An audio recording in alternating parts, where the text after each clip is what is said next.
अस्सलाम वालेकुम फ्रेंड्स, मेरा नाम है तैयब हुसैन और आप देख रहे हैं तैयब हुसैन यूट्यूब चैनल। दोस्तों, आज की वीडियो में मैं आपको ये जो 24 स्लॉट मोटर होती हैं वॉशिंग मशीन की, इनका सिल्वर वाला डाटा बताऊंगा। तो फ्रेंड्स, वीडियो को शुरू कर लेते हैं।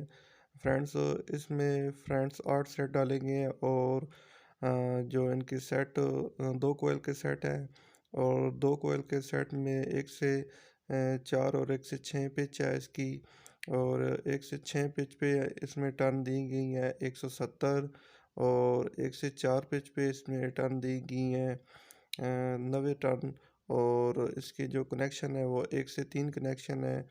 और इसी तरह से आपने सारे सेट डालकर 1 से 3 कनेक्शन करके 2 वायर को कॉमन कर लेना है और 2 वायर आपकी कैपेसिटर की हो जाएंगी। तो फ्रेंड्स, ये एक इसका छोटा सा सिंपल सा डाटा था। तो फ्रेंड्स, आज की वीडियो में इतना ही। मज़ीद ऐसी अच्छी अच्छी इन्फॉर्मेटिव वीडियो के लिए काइंडली हमारे चैनल को सब्सक्राइब करें और साथ में घंटी के निशान को भी दबा दें ताकि नए आने वाली वीडियो की नोटिफिकेशन आपको मिलती रहेगी। अल्लाह हाफ़िज़।